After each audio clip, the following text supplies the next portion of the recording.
Welcome to the Eskrima podcast. My name is Jason Enai, and I'm an Enai and Eskrimador. I want to thank you for joining me once again. For those of you who are new, thank you as well. We love to have new members to the ISE tribe. You'll see in the description below a bunch of links for getting on our newsletter and everything else.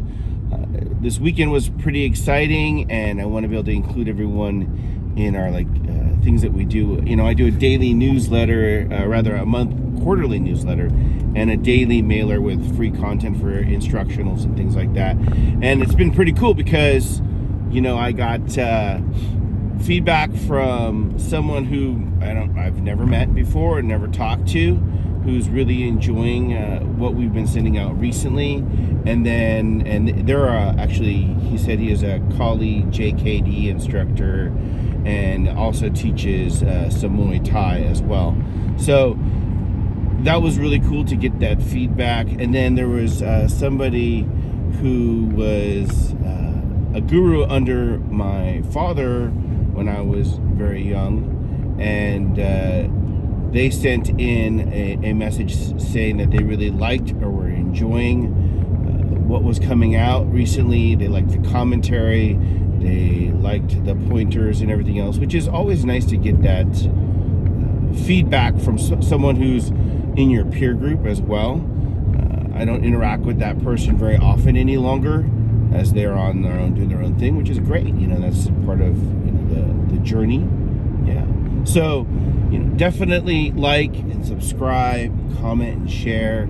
Definitely take a look at those links down below, and go ahead and smash all that stuff so that way we can continue to grow the tribe. My goal stems from, at least in terms of the way that I teach and do things, is the title guru, which is my favorite title for martial arts, is derived from the Sanskrit word guru, which is to uplift. Used for teacher, in the Philippines you would be called teacher or guru or all these other names, and it's common today that some people will use, or their teacher will have them use names for leaders in the community, and that's fine too. But for me, I like this idea of to uplift.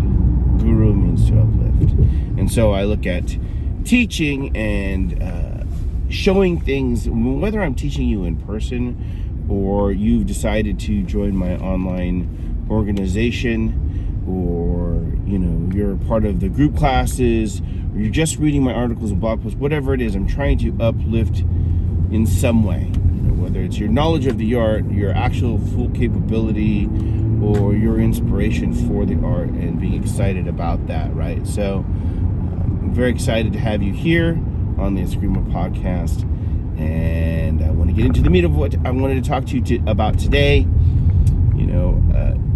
This weekend was a long weekend. It was Martin Luther King Day weekend, and so I got a lot of work done in terms of the administrative portion of teaching and training and doing the website, scheduling things and whatnot.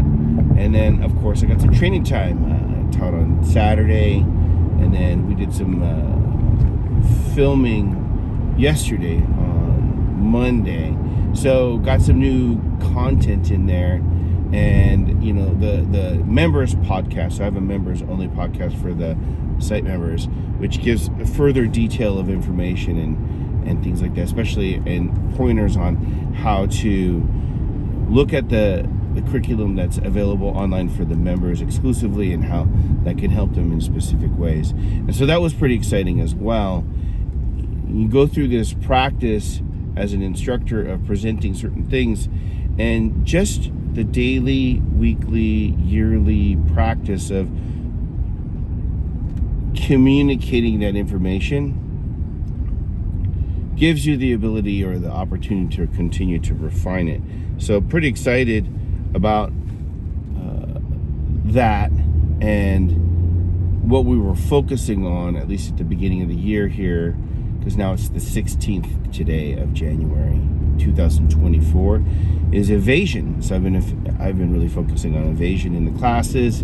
Where do we find those elements within the different styles of Eskrima that I teach? How does that work in keeping those methods or styles separate, but at the same time understanding that those elements are still in there? So that's been pretty exciting. And I'm finalizing the master class content for the month for the members, and this is where we really kind of focus instructional on that. And so that's been pretty good. And it brings me to this mindset, right? Like, we look at evasion and we look at these techniques, and the thing that I have to address all the time is like, yes, evasion does mean moving backwards sometimes. Dodging is similarly done that way, but dodging usually, I like the word dodge because dodge indicates, at least for me, some kind of lateral movement, side movement or something like that, as opposed to retreating. But getting the students away from just merely retreating is hard. One, I don't want to discourage it necessarily, especially if it means winning the day. And two, I do want to find new ways to bring in other avenues of evasion or elusiveness. And then, what does evasion or avoidance mean in a higher level when we talk about conflict resolution and conflict avoidance and things like that? So like, how do we work that? And I'm wondering what your experience is with that. Like, I was always inspired by Muhammad Ali's way of slipping, ducking, and doing his little movements that made it difficult for you to put leather on him, right? And you see that with Anderson Silva, you see that with Prince Nassim, you see that with the Drunken Boxer, and they'll come out of these fights and they look like they just did a good cardio workout. Their opponents, will be it'll be evident that they were in a boxing match, right? That they were in a fight. There's a swelling of the eyes and the cheeks. There's maybe a cut lip or a broken nose or something to that effect, right? And I look at this in terms of Eskrima and what we want.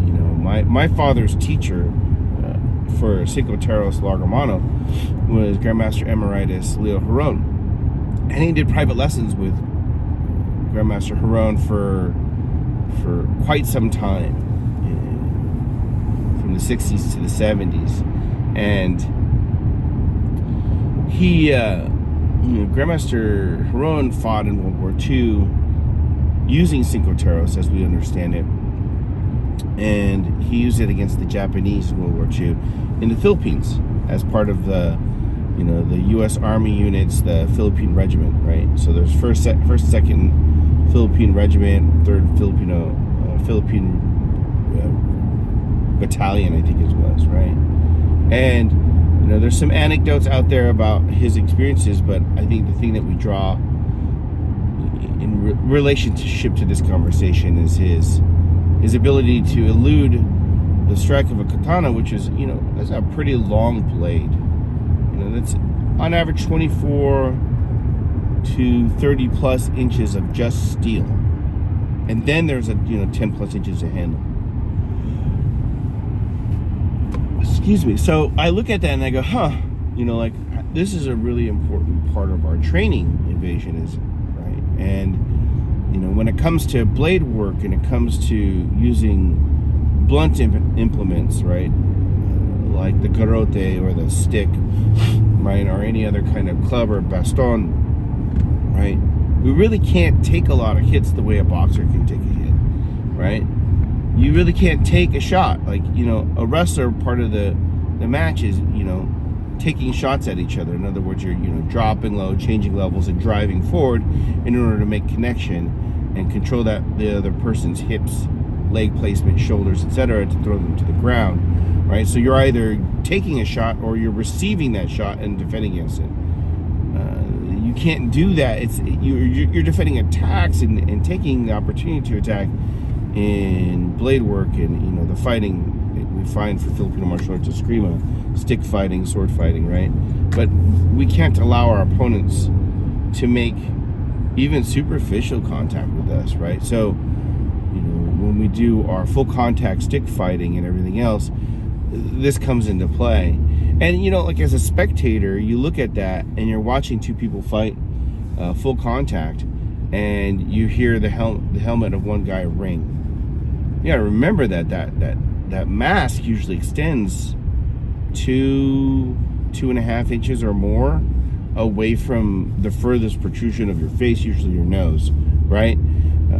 And so combatively, without safety gear, that person misses. But it's very exciting in a full contact match to hear and see that noise, or see the cause of that noise, as one combatant strikes at the other, and you hear this loud noise from the helmet. It's very spectacular when you're using a foam helmet with a plastic visor, or more so than if you use a 3-weapon fencing mask, which is what's commonly being used by a number of the groups that fight out there. The mask that's used by Global Stick and Blade Alliance, or World Crawley Eskrima Arnis, or World Eskrima Crawley Arnis Federation, WCAF, right, is different as well and has a different sound. But in every case, it's exciting to see that, but also for us to realize that without the helmet, it may be that the person wouldn't have made contact. So we just got to keep that in mind, because that might have been a clean evasion. In the competition, it probably isn't. It's counted as contact to the head, which just means that you have to be that much better at your ability to step out of or angle out of the range of the blow. Right? But evasion is such an important part of our Eskrima, our Arnis, or our Kali, because it allows us to answer an attack in a way where we are free to attack at the same time. We don't risk our limbs in any way, shape, or form. And we're not tying up a resource like one hand or the other, one stick, or if there's a dagger on the other hand. We're not tying up those resources that could be used to defend other attacks or attack themselves, right? They're not allocated and spent at that time. And if you're very good, this could give you a lot of other opportunities. And this is what I like about evasion. But evasion is not necessarily easy to employ, which is to say that it's relatively easy to teach in different drills, exercises, and techniques. But as we ramp up intensity, the cost of it, the precision that you need becomes more exacting the faster the stick or the sword goes, and the harder the strike becomes.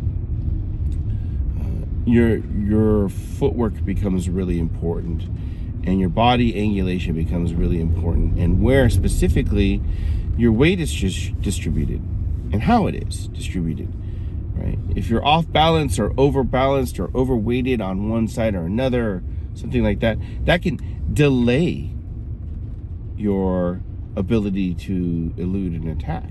So evasion is initially very easy to do and interesting to do, but in effect, it's very difficult to employ at the higher, I don't want to say higher levels, but the higher intensity levels, if you will, when we're going from just training to vigorous training to we're fighting, right? That spectrum, it's much more exacting as you get to fighting, right? But evasion is extremely important. And I wonder, you look at some styles, they evade almost never, right? And then you have other styles that evade all the time.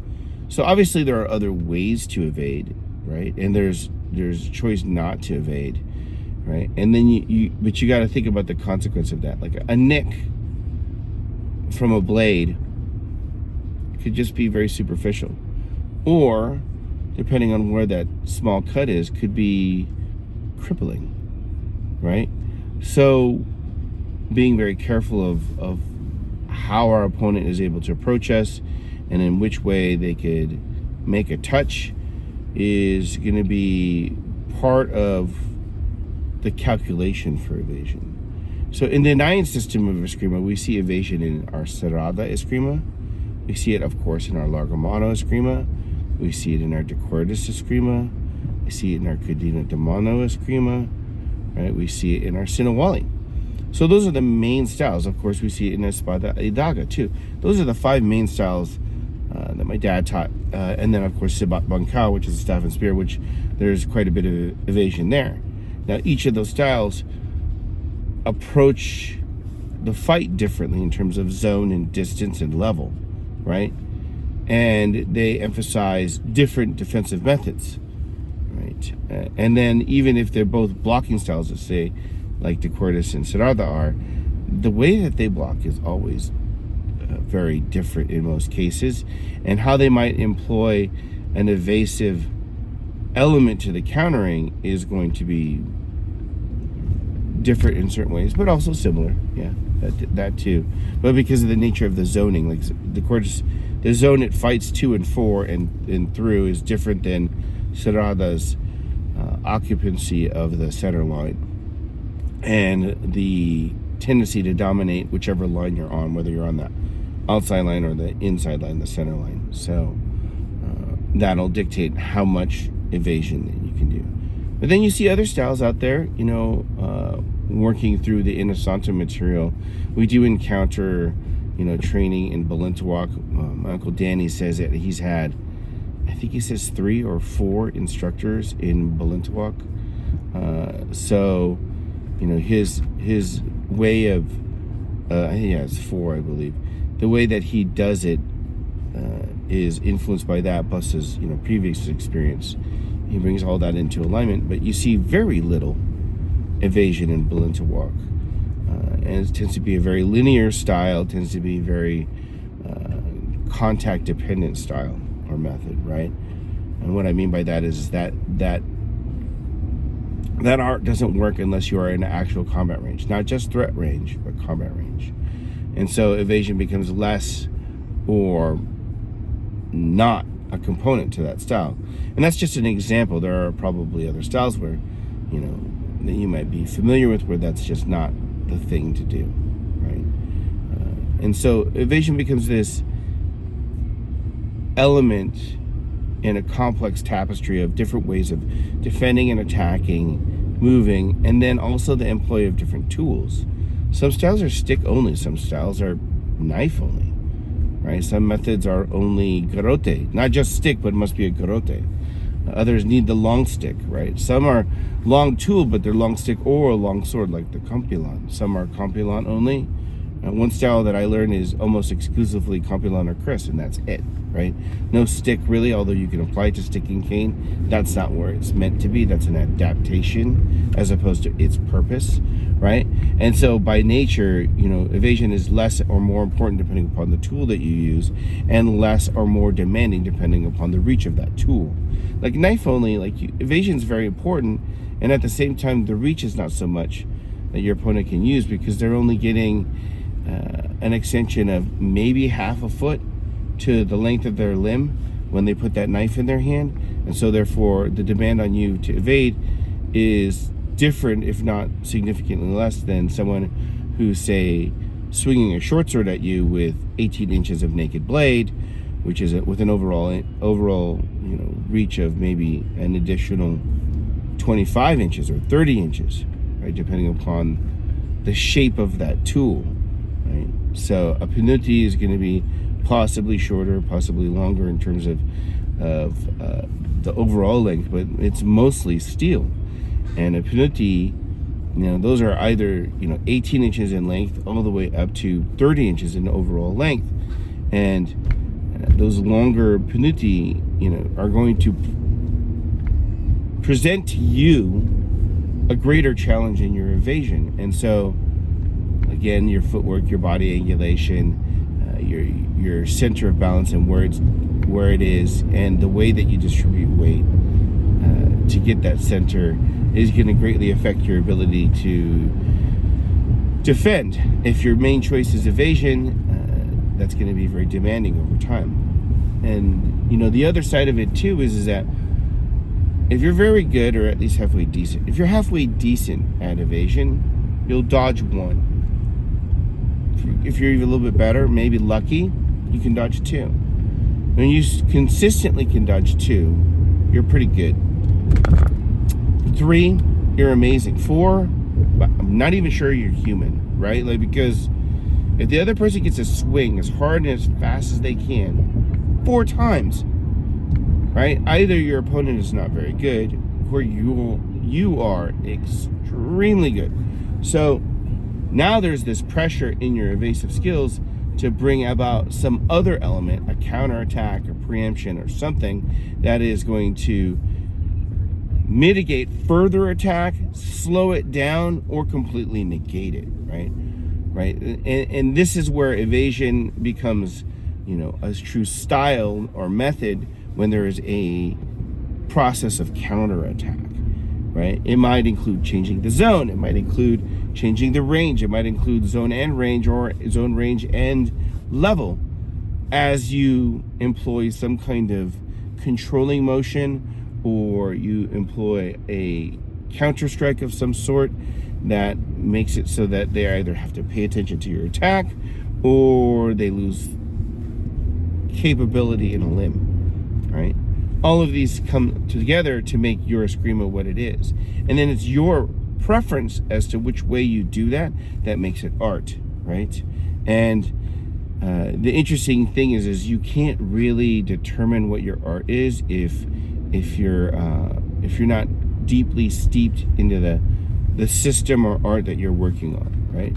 So you really have to dedicate yourself to your one thing, whatever it is. In this case, you have to dedicate yourself in training in the United Training Organization under myself, in the United system of Eskrima and Filipino martial arts in general.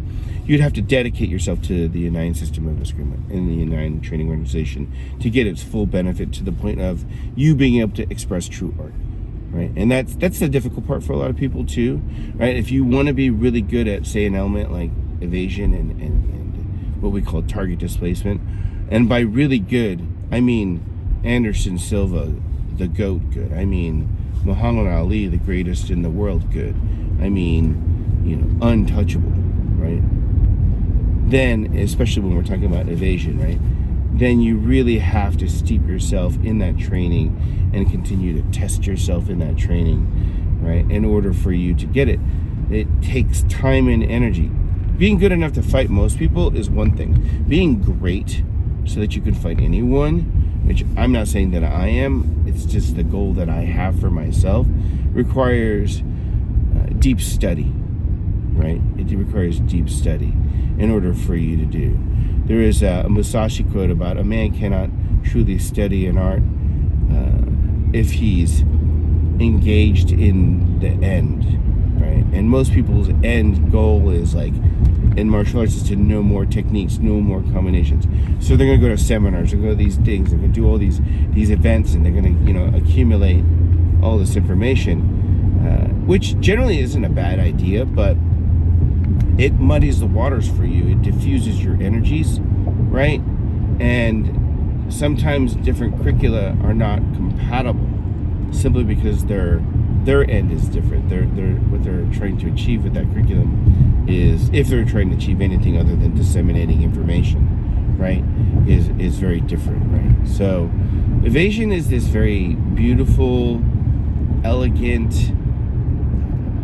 tends to be very graceful and amazing skill set as you get better and better at it, but it requires so much of you as the practitioner in the systems that you are learning, especially if you have an evasion centric method in your system, or is your style completely. And it's something worthy of note. I got into more detail with the members only podcast about the curriculum specifically, right, that is in the United System of Eskrima. But in general, for all of you, right, learning to evade is very useful. You'll tend to, or it leaves you the opportunity to be very elegant and graceful with your motion while still being extremely effective. So take that time, invest in it, and reap what you sow. So yes, that's it for the Eskrima podcast. Remember to like and subscribe and do all those silly things that I got to remind people to do. And most important, keep training, as my father said, because that's the important thing. Right? And I'll see you on the training floor.